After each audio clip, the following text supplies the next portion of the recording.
It's Friday morning. It's ridiculously early on Friday morning. I've still got a bit of sciatica and that, but I'll tell you what, I'll take sciatica over heart attacks any day.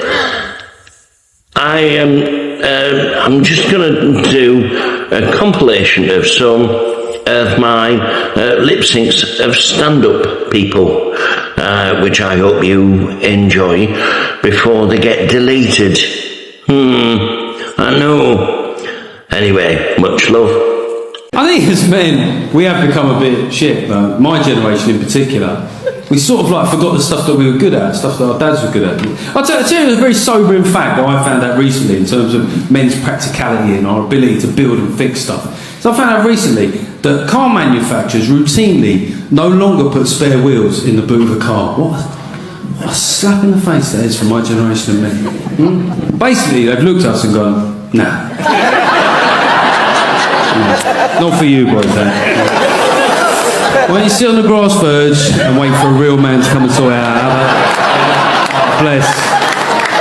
Yeah. Why don't you write another poem or focus on your anxieties for a change? I mean, voting Conservative's like buying a James Blunt album, isn't it? Like, you know for a fact millions of other people have done it, but weirdly you never meet them. That's strange, isn't it? Whatever your politics are, let's be honest, British democracy is often about a choice between the least shit of two options. It's like you're going to get waterboarded, but you get a choice between sparkling or still. That is essentially, that's it. That's all you get. Like, why couldn't it be, like most people I think, that at the beginning, I was pro Harry and Meghan. I liked them. When they got together, I was like, look how we loved her. It's great, look at wedding, it's fucking love, right? It's an interesting day out, right? Then bit by bit, they started to annoy the fuck out of me. That's it just evolved, you know? They were like one of those couples that you meet on holiday that you think are awesome for the first 3 days. I was like, oh, Harry and Meghan are mate. I think we should spend most of our holiday with them. Day 5, you're hiding behind bins. I know if these two cunts come over and speak to me about fucking plant-based diet again, I swear I'll do my nuts. And I was an English teacher. I remember I was teaching this one class and the head of English come in, right? I forget her name, it was something like Mrs. Mungbean or something like that, right? And she came in. She said, Mr. Norcott, is it okay if I address your class for a minute? I said, well, you know, it's a minute I don't have to do, knock yourself out. She said, and then she gave him this long speech, and at the end she goes, right kids, in the English department we are very big on the idea that there are no wrong answers. I was like, there are. There are wrong answers, like obvious. I mean, they're a bottom set, like.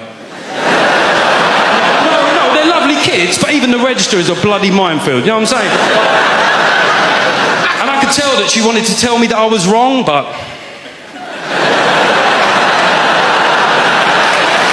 Look by the sword. My mate's wife has just started a small business, right, online, selling upcycled things that she's made herself. It is absolute fucking landfill. That shop could only work online. If you put her stock in the high street, she would get done for fly tipping. I don't know what happens to chargers. Everybody gets a charger with their phone. Why do households always end up with one charger in the kitchen? That everybody fights and steals. There's no love in homes anymore. People will steal power now. You put your phone on charge and leave it for a period of time. You'll come back after a few hours expecting it to be on 80, 90, 100%. Your phone is just next to the charger and somebody else in the house is on the charger. And they defend it, all about the battery life. You've stolen, why did you take my phone off the charger? You on 62, and I was only on 14. I remember announcing to the house, guys, keep an eye on my phone. As soon as I hit 62, that's enough for me, that's enough. People cannot cope. When your phone runs out of battery, it's like your life is over. How am I going to live? How am I going to live? I've got no power. My phone's dead. My phone's dead. You suddenly miss all these things. I I can't look up on Google. I can't look at photos. I can't receive calls. I don't know what I'm going to do. The maps, I might need the maps. But it wasn't so long ago, okay? Many people in this room will remember this, that we used to not have mobile phones. And it wasn't such a panic when we left the house. We didn't used to leave the house and go, oh, I don't think I can leave all this stuff behind. I need it. Can you open the boot? I'm going to need to bring all my encyclopedias. I might need to look something up. I'm going to bring some board games. Is that all right? I'm going to take some board games. Every photograph I've ever taken, I'm going to take all of those. My A to Z, my ordnance survey map. All my record collection, my entire... I'll leave the back seat as well. All right, I'll take that compass. Oh, and the torch. That's fine. You don't need those things! I find in a clothes shop, the cheaper the clothes, the more aggressive the customer. Right? Anybody ever done that thing? You've been in a shop and you confuse another shopper for being a member of the staff, right? And you go to ask them a question and they go, oh, I don't actually work here. And you go, oh, I thought you worked here. And you both share a chuckle and move on. However, in done stores, it's no laughing matter. The cheaper the clothes, the more aggressive the customer, right? Tensions run through the roof in these kind of places. I was in this dump. And a guy said to me, he said, excuse me, buddy. How much? How much are these? And I said, I don't actually work here, buddy. And he said, that's not what I fucking asked you. What's your name, mate? Troy. Fuck off, is it? Mate, you could have given me 1,000,000 years and I would have never guessed that your name was Troy. I've never seen more of a Bill or a Dave in my fucking life. And you're a Troy? That's heavy as fuck, that's a belter. Troy, what's your second name, Troy? Troy Weston. Oh, you sexy bastard. That's just took you from a 6 to a 9, that Troy, I'm not going to lie to you, mate. The area in a Nando's between the front and back door is called the peri-perineum. I pulled a sickie the other day, just one of the perks of working at the hospital. When writing a story about losing your virginity, it's important to always put it in the first person. I like to judge my weight by my BMI. As long as I weigh less than a small plane, I think it's fine. I'll tell you what always catches my eye, short people with umbrellas. So the other day, I was doing the hoovering in my pants, and I thought to myself, how do my bollocks get this dusty? Been attending Gamblers Anonymous for 3 years, whereas my best mate Dave, he only stuck it out for 2.5, so I won that one.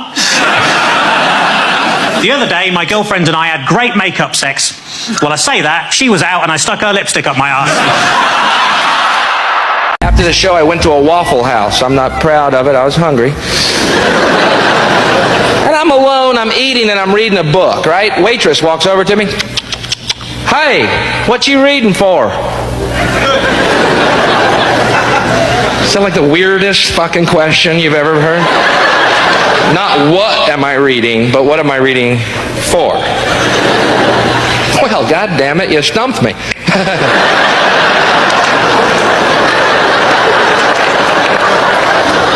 Why do I read? I guess I read for a lot of reasons, and the main one is so I don't end up being a fucking waffle waitress.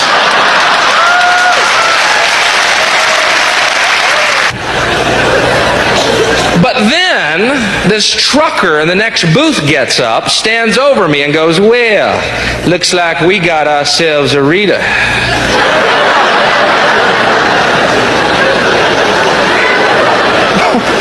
What the fuck's going on here? It's not like I walked into a Klan rally in a Boy George outfit. God damn it, it's a book! And people, you mock the bald. You mock bald men. You tease them. It's like the last physical. We can't knock the fat anymore. We can't knock this. We can't. But it's the last physical thing that people just tease people for. Hey, baldy. My friend, someone came up and polished his head at a party with a tea towel.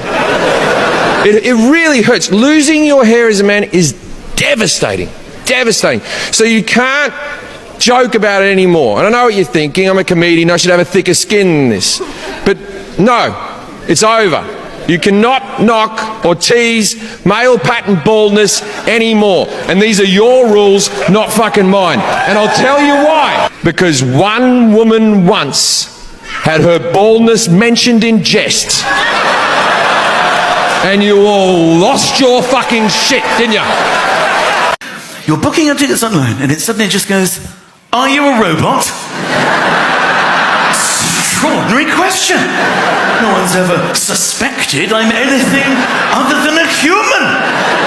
And you tick the box and you go, no, I'm not a robot. This is really weird. Can we carry on? And they go, no. The computer goes, no, we can't carry on. We're going to have to run some tests. Here are some boxes. Which one is a shop front? Oh. Why is this so difficult? Where are these creepy middle American shops anyway? So you go, that one, and I'm just guessing that one. And you press send, it goes, no. You got that wrong. We still suspect you might be a robot. How are you with bridges? I don't know. I thought I was good at shops. Remember in the old days before health and safety? Remember when it was called common sense? Remember those days? Many years ago when you used to go, look, there's a great big deep hole. Will I step in it? No, I'll just walk around it like that. Oh, well, how'd you manage to learn to do that? Well, my parents taught me not to be a moron. And I just kind of carried it on from there. But when I was 14, my mother caught me masturbating. That was very embarrassing. Thankfully, she was quite understanding. Also, when I was 14, my dad caught me smoking cigarettes and he made me smoke 20 in a row. And I thought, well, thank God it wasn't him who caught me masturbating. I'm over 40 years old and I've never used essential oils, which makes me wonder just how essential they really are.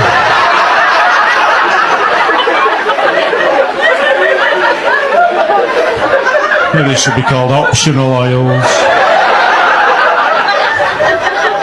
It's up to you, really, oils. In the UK, we drink so much. We have different levels of being out, different types. I'll talk you through them. You pop out just to go to the shops, you've got to get a couple of bits, and you bump into a friend who says, shall we have a quick drink? And you go, yeah, only a quick one, though, because I'm very busy. 3 hours later, you're still in the pub. And then what happens is the evening people come in. These people are going out properly. These people are going what we like to call out. Now, the out people come up to you, don't they? And they go, you going to come out with us? And you go, I can't come out. I didn't even come out. I only popped out. The out people don't want to hear this. They look at you, they go, look, you popped out. You've ended up out. You may as well come out. I hope you enjoyed all of that compilation. I wish I was as funny as the people I lip-synced.